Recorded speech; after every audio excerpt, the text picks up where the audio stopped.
Հարգելի գործընկերներ, սիրելի ժողովուրդ, օրենքի նախագծի առաջին ընթերցումից հետո սահմանված կարգով առաջարկություններ չեմ ստացել, սակայն որպես անհամաձայնություն կամ քննադատություն հնչել է երկու տեսակետ։ Առաջին տեսակետի հեղինակները պնդում են, որ առաջարկվող գումարները բարձր են եւ պետք է գնալ համաներման ճանապարհով, որպեսզի բանակից խուսափած քաղաքացիներն առանց ծառայելու եւ առանց որևէ վճարում կատարելու կարողանան վերադառնալ Հայաստան։ Երկրորդ տեսակետի հեղինակները տրամագծորեն հակառակ պնդումն են անում, ասելով, անթույլատրելի է որևէ գումարի դիմաց ազատել քրեական պատասխանատվությունից։ Սկսեմ առաջինից։ Իմ համոզմունքն այն է, որ համաներումն անընդունելի լուծում է եւ խորապես անարդար է պետության առաջ իրենց պարտքը կատարած զինծառայողների, ծառայության ընթացքում վիրավորվածների եւ հատկապես զոհված զինծառայողների ընտանիքների նկատմամբ։ Մենք սա արդեն անցել ենք։ 2021 թվականին ընդունվել է համաներման մասին օրենք։ Այդ պահին բանակից խուսափելու համար հետախուզվում էր 11106 քաղաքացի։ Համաներումից օգտվեց ընդամենը 1360-ը։ Այսինքն համաներումը չլուծեց խնդիրը, այլ ընդամենը պետությունը ժամանակավորապես փակեց աչքերը այս խնդրի վրա։ Ավելին,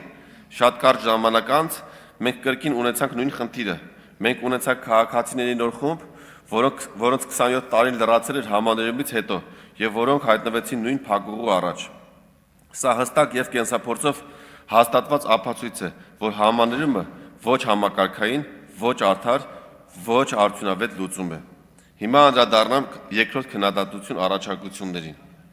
Այն քաղաքացիները, ովքեր խուսափել են զինվորական ծառայությունից եւ շարունակում են մնալ հետախուզման մեջ, ոչ մի օգուտ չեն բերում պետությանը։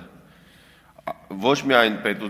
օգուտ չեն բերում պետությանը, այլև տարիներով կտրված մնալով Հայաստանի Հանրապետությունից մենք կորցնում ենք մեծ ներուժ, սոցիալական կապեր եւ տնտեսական ակտիվություն։ Բացի այդ, գործող կարգավորումներով 37 տարին լրանալուց հետո քրեական գործերը կարճվում են վաղեմության ժամկետի անցման հիմքով։ Եթե մենք այսօր 27-ից 37 տարեկան քաղաքացիներին այս հնարավորությունը չտանք, ապա նրանք եւս մի քանի տարի կշարունակեն մնալ հետախուզման մեջ եւ Հայաստան կվերադառնան արդեն 37 տարեկանից հետո եւ չեն վճարի որևէ գումար, չեն ծառայի որևէ օր, այսպիսով մենք կունենանք կորուստներ։ Այս առաջարկության դեպքում պետությունը կորցնելու է եւ հնարավոր զինծառայողներ, եւ ուղիղ ֆինանսական մուտքեր, եւ տնտեսության մեջ առաջացող շղթայական ազդեցությունը, քանի որ վերադարձող քաղաքացիները ոչ միայն ուղիղ վճարում են կատարում պետական բյուջե, այլև այստեղ ապրում են, կատարում են գնումներ, օգտվում են ծառայություններից, օժանդակում են տնտեսության ակտիվությանը։ Ամփոփելով խոսքս վերահաստատում եմ, առաջարկած մոդելը ոչ համաներում է, ոչ էլ գումարի դիմաց հարց լուծել։ Սա ծառայության այլընտրանք է, որը մարդկանց հնարավորություն է տալիս վերադառնալ Հայաստան, ապահովում է ծառայություն եւ պետական մուտքեր։ Ու վերականգնում է արդարություն նվազագույն զգացումը ծառայածների նկատմամբ։ Հեշտ լուծումը համաներումն է, պետական լուծումը կանխատեսելի, արդար եւ պատասխանատվության վրա հիմնված օրենք է։ Ես ընտրում եմ երկրորդ ճանապարհը։ Խնդրում եմ 4-րդ անգամ եւս կողմ քվեարկել իմ կողմից առաջարկվող նախագծին։ Շնորհակալ եմ։ Շնորհակալություն, գրավոր առաջարկներ չեն եղել, հարցեր չեն լինի։ Հարակից զեկուցման համար ամբիոնի մոտ եմ հրավիրում Պաշտպանության եւ անվտանգության հարցերի հանձնաժողովի նախագահի տեղակալ Արմեն Խաչատրյանին։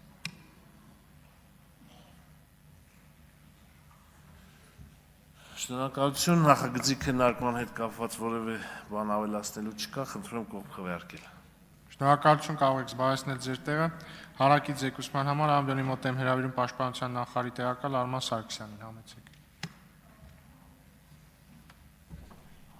Ազգային ժողովի հարգարժան փոխոսնակ, հարգելի գործընկերներ, պատգամավոր Հայկ Սարգսյանի կողմից ներկայացվեցին օրենքի նախագծի մանրամասները, կառավարությունը որևէ առարկություն չունի ընդունման առնչությամբ եւ միաժամանակ առաջարկություններ երկրորդ ընթերցման շրջանակներում չեն հնչել։ Խնդրում եմ կողմ քվեարկել։ Շնորհակալություն, կարող եք զբաղեցնել ձեր տեղը մտքերի փոխանակության համար։